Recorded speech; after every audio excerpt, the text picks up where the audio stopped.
What's going on, JT Bear? Answering your question from my side of the globe over here on the Eastern Atlantic side of the U.S. And in the video, can my rainwater negatively affect the pH of my aquaponics system, which Gardening for the number 4 fun put out. You threw in there as a comment, we should all get together as a gardening community and do a global rainwater pH check. So this is what I'm doing. Right after I made a comment right back saying that was a pretty good idea, it started raining. So I put out a couple of different containers outside. I've got one that's just a plastic container, and another one that was a stainless steel container. This is the results of the stainless steel container. I don't really have high-tech pH checking devices or anything like that. All I got is my Taylor complete pool checking pH, alkalinity, cyanuric acid, what else we got? Calcium hardness and acid-based test kit. But figure that's good enough. All we're looking for is the pH, so we can check out the pH. So I already got a sample out of the stainless steel container, so let's see what we get out of that. So we open this sucker right on up, which can be a pain in the butt. Anyway, all we need is our phenol red, which is pretty much our pH tester, and all we really have to do is add 5 of these drops of phenol red into 44 milliliters. I'm not familiar with the metric system that much. 44 milliliters right here, which is this mark right here. And if you look at it, the meniscus, the bottom part of the little swoopy deal on the water, is just about right there on 44 milliliters. So go ahead and add, well, now we're 1 drop less than 44 milliliters. But we need to add 5 drops of phenol red. And if anybody knows how to do any kind of pH test, you always hold your testing or your solution completely 180 degrees upside down, so you get a full drop. There's 1, 2, 3, 4, 5, and let's see what we got here. This kind of test, you do not shake, you invert. So you just invert back and forth, and you compare your results with something with a white back piece of paper, which I've got right here.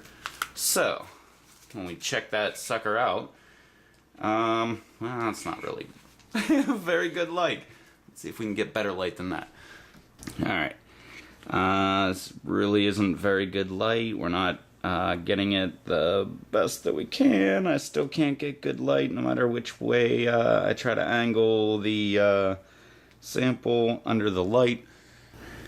Alright, this is probably the best amount of light that I can get in there, but it's pretty close. But as you can see, it looks like it might be on the scale, but it actually looks like it's well below the scale, which the bottom of the scale is 7.0. Pretty sure that I'm running, according to all my other tests anyway, I'm running somewhere about like 6.6, 6.4, 6.8. It varies right around there, but it's always below 7.0. This test right here, as you can see, it's on, I'm trying to get a better view here. It is on a white piece of paper. You want a white background, that way you get a nice clear view. I'm sure the light really isn't picking that up very well, but maybe it is. But pretty much, we're looking at this sucker is below the testing range, which is below 7. So on the eastern part of North Carolina, we've got below 7 out of a stainless steel container. Let's try the plastic one. Okie doke, we're back. Got the other sample. Got water all over the place. But we're back up to 44 milliliters. That's so hard for an American to say. We're not used to that kind of things. We're thinking about inches and miles and stuff like that. But anyway, grab our phenol red, and this is the plastic container, just in case, I don't know, maybe stainless is doing something goofy and it's raising or lowering the pH. Maybe the plastic is doing the same thing. I don't know.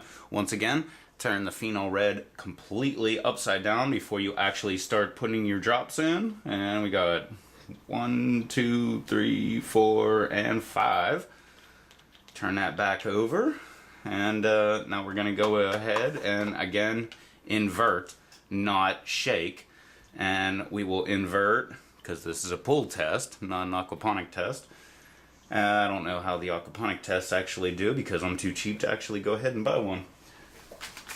So, when we get this white background over here, actually this is crazy. So, hang on.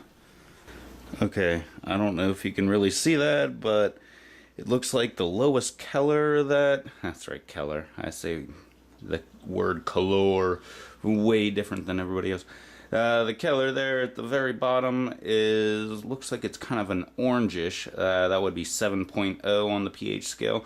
The color that we have in the actual water tube, it kind of looks like it's yellow. So yeah, it's way below 7.0. So according to the middle of the United States on the eastern seaboard, right up against the Atlantic side, that's what we're getting here. We're getting some sort of acidic rainfall. So that's my rain update.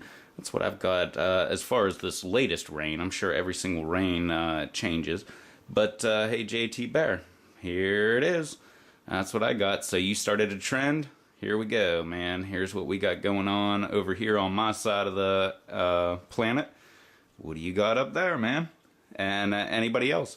If you're doing any kind of gardening and relying on the rainwater, or just wanting to know what your rainwater is doing, why don't you go ahead and grab a pH sample, throw up a video, and throw up a video response to this video, and I'll share it with everybody else. And we'll see what kind of rainwater we've got going on around the world.